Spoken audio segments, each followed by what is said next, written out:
Hello guys, আমি আজকে আবার একটা নতুন ভিডিও নিয়ে এসেছি। ভিডিওটা হচ্ছে এই কুলিং ফ্যানটা আমাদের একটা এমনিফায়ার বক্সের ভিতর সেট করবে। এমনিফায়ার বক্সটা একটুখানি চালালে সেটা অনেক পরিমাণে গরম হয়ে যায়।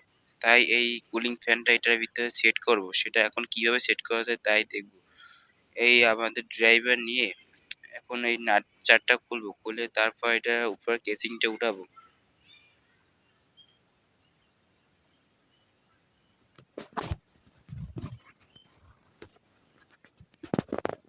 এই নাট চারটা খুলে ফেলা হয়েছে। এখন উপরের কেসিংটাও খোলা হয়েছে। এখন আপনারা যেমন দেখতে পাচ্ছেন আমাদের মাদারবোর্ড, এমপ্লিফায়ার বক্সের মাদারবোর্ড এন্ড ট্রান্সফরমার উপরে একটা 5 ভোল্টের ট্রান্সফরমার লাগানো হয়েছে। এখন এই 5 ভোল্টের ট্রান্সফরমার লাগানো হয়েছে যে সামনের ছোট ছোট যে লাইটগুলো আছে না সেটার জন্য, আর যে কুলিং ফ্যানটার জন্য। এখন এই কুলিং ফ্যানটা আমাদের এই কেসিং এর উপরে অংশটাই ফিট করতে হবে চারদিকে ভালো করে।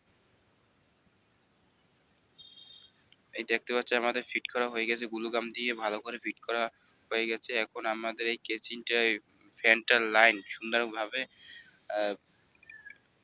পাওয়ার সাপ্লাইয়ের সাথে লাগিয়ে দিতে হবে।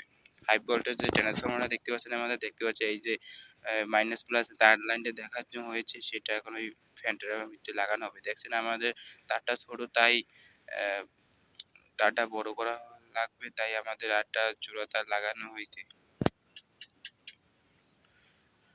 লাগানো শেষ হয়ে গেলে আমাদের তারটা অনেক বড় হবে, তারপরে তারটার লাইন আমাদের এই 5 ভোল্টের ট্রান্সফরমারের সাথে লাগানো হবে। এই যে দেখতে পাচ্ছেন আমাদের মাইনাস প্লাস তারটা তার সাথে আমাদের লাগানো হয়ে গেছে। এখন আমাদের মেইন সুইচের লাইনটা দিয়ে চালিয়ে দেখানো হবে। আপনারা সবাই দেখতে পাচ্ছেন।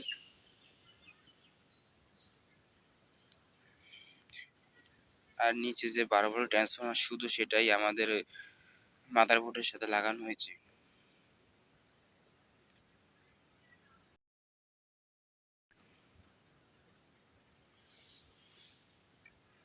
এই মেইন লাইনের সাথে লাগানো হয়েছে, যে মেইন লাইনে লাগানো হওয়ার পরে মেইন সুইচটা টিপ দেওয়া হয়েছে। দেখতে পাচ্ছেন আমাদের ফ্যানটা ঘুরছে, আমাদের বাতি জ্বলছে।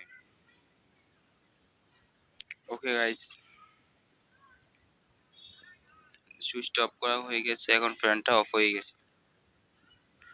গাইস, আমাদের ভিডিওটা এই পর্যন্তই ছিল। এখন গাইস, আপনাদের যদি এই ভিডিওটা ভালো লেগে থাকে তাহলে একটা লাইক করবেন আর একটা সাবস্ক্রাইব অবশ্যই করে দিবেন।